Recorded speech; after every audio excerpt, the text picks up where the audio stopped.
Et si je te disais que l'agitation que tu ressens n'est pas le fruit du monde extérieur, mais de ton propre esprit? Tu te lèves le matin, le téléphone à la main, déjà submergé par les notifications. Des doigts qui glissent frénétiquement, des regards qui sautent d'un écran à l'autre.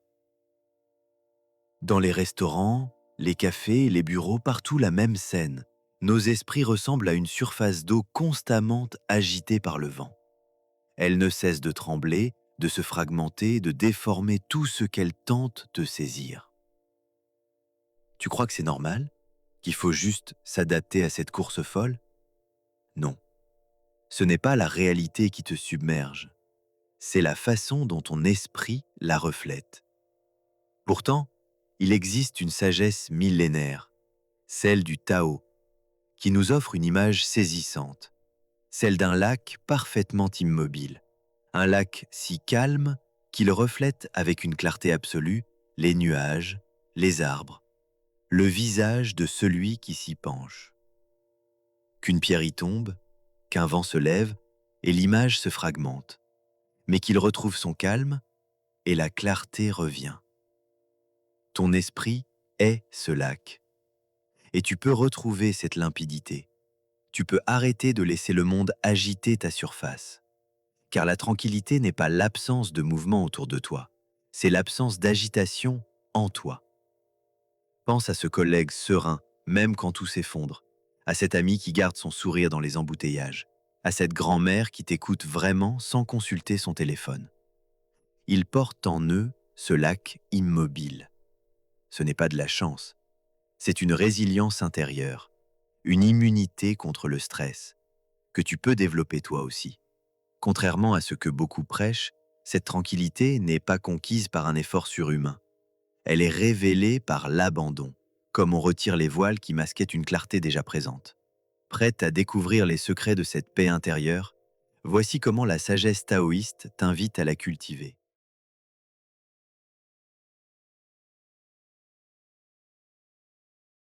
Ton époque souffre d'une peur secrète, l'horreur du vide.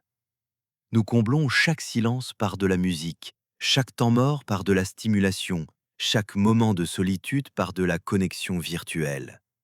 Mais cette peur révèle une incompréhension profonde. Le vide dont parlent les maîtres anciens n'est pas une absence, mais une pure capacité d'accueil. C'est le creux de la tasse qui permet de boire, le silence entre les notes qui fait la musique, l'espace entre les mots qui donne sens au discours. Regarde ton emploi du temps. Si tu l'encombre de tâches, d'objectifs, de distractions, comment peux-tu réagir à l'imprévu avec créativité? Un agenda plein à craquer est une prison.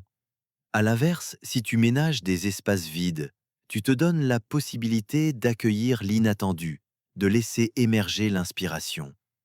30 rayons convertent au moyeu, dit Lao Tse, mais c'est le vide du moyeu qui fait marcher le char. Ton esprit, c'est pareil. Plus tu l'encombreras de pensées, de projets, d'inquiétudes, moins il pourra accueillir la vie qui vient à sa rencontre. La tranquillité naît de cet apprentissage du vide. Ce n'est pas un manque, c'est une ouverture infinie. Dans ce vide intérieur, les événements peuvent survenir sans te bouleverser, et tes émotions te traversent comme des nuages dans le ciel. Elles passent sans te posséder. Secret numéro 2. Danse avec le rythme naturel de la vie. Nos esprits ressemblent à des ordinateurs qui tournent en permanence, avec trop de programmes ouverts. Ils chauffent, ralentissent et finissent par planter. Pourquoi? Parce que nous avons perdu l'art de l'interruption créatrice. Il y a dans la nature un rythme secret, la respiration du Tao. Inspiration, expiration. Concentration, dilatation. Activité, repos. Ce battement cosmique pulse dans les étoiles, dans ton cœur, dans les saisons. Mais nous avons déclaré la guerre à ce rythme. Nous travaillons sous éclairage artificiel jusqu'à tard, perturbant nos cycles. Nous mangeons debout en consultant nos emails. Nous vérifions nos téléphones jusque dans notre lit. Le prix de cette guerre?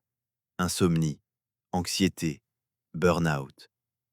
Être tranquille, c'est apprendre à respirer avec ce rythme universel et non contre lui. C'est comprendre que ton agitation vient souvent de cette lutte stérile. Comme le dit un sage, l'homme agité ressemble à celui qui ramerait contre le courant d'une rivière en crue. Plus il s'efforce, plus il recule. Celui qui épouse le courant avance sans peine. Alors demande-toi, quand es-tu le plus propice à la réflexion?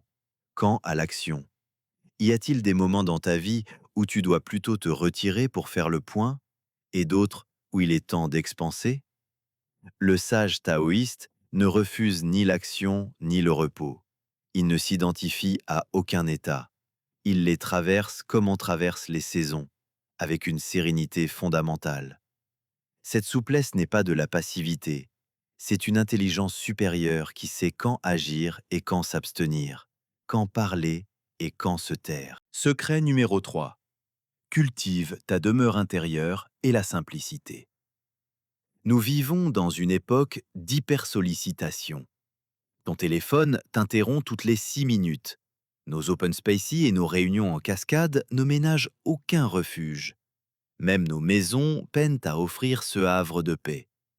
Les textes taoïstes parlent de la chambre secrète du cœur, cette demeure intérieure où le sage se retire non pas pour fuir le monde, mais pour y puiser la force de l'habiter pleinement. Cette retraite n'est pas un lieu physique, elle est spirituelle. Comment la cultiver? Par des gestes simples mais puissants. Éteins ton téléphone pendant les repas pour retrouver le goût des aliments et la présence aux autres. Marche sans podcast ni musique pour réapprendre à entendre le monde. Ménage chaque jour quelques minutes de silence total. Pas de méditation guidée, juste le silence. Celui qui sait se retirer dans sa demeure intérieure, enseigne le Wenzi, ne peut être troublé par les louanges, ni abattu par les critiques. C'est ta compétence de survie psychologique dans un monde où l'opinion publique peut s'abattre sur toi comme une avalanche. Cette demeure se cultive aussi par l'attention juste, accueillir tes pensées comme des visiteurs, sans les retenir ni t'y attacher. Et enfin, dans le silence profond, où toutes les agitations superficielles s'apaisent, révélant la voix unique de ta nature profonde. Car plus tu intériorises, plus tu simplifies. La complexité n'était souvent que dispersion. La simplicité, ce n'est pas un manque, c'est un épurement intérieur. Te défaire des attachements, des peurs superflues, des jugements automatiques, retrouver cette fluidité naturelle de l'enfant qui vit dans l'instant, sans le poids du passé, ni l'anxiété de l'avenir. Comme le dit l'histoire de l'homme qui abandonna ses trésors pour la beauté d'une simple pierre, la beauté n'est pas dans ce que tu possèdes, mais dans la façon dont tu regardes. L'esprit simple voit d'abord la beauté gratuite de ce qui est. Le sage, dit Lao Tse, est bienveillant et fidèle envers tous, acceptant les besoins des autres comme les siens, et chérissant la bienveillance comme son trésor principal dans la vie. Chers amis, je tiens à prendre un moment pour vous exprimer ma profonde gratitude pour votre soutien, vos visionnages et vos j'aime. Voir notre communauté grandir, lire vos retours et constater que ces messages résonnent avec vous est une source constante de motivation et d'inspiration. Quelle citation ou idée de Lao Tse vous a le plus marqué aujourd'hui? Partagez-la en commentaire, j'ai hâte de vous lire. Et si cet épisode vous a nourri intérieurement, n'hésitez pas à vous abonner à Philosophie du Vivant pour d'autres trésors de sagesse intemporelle.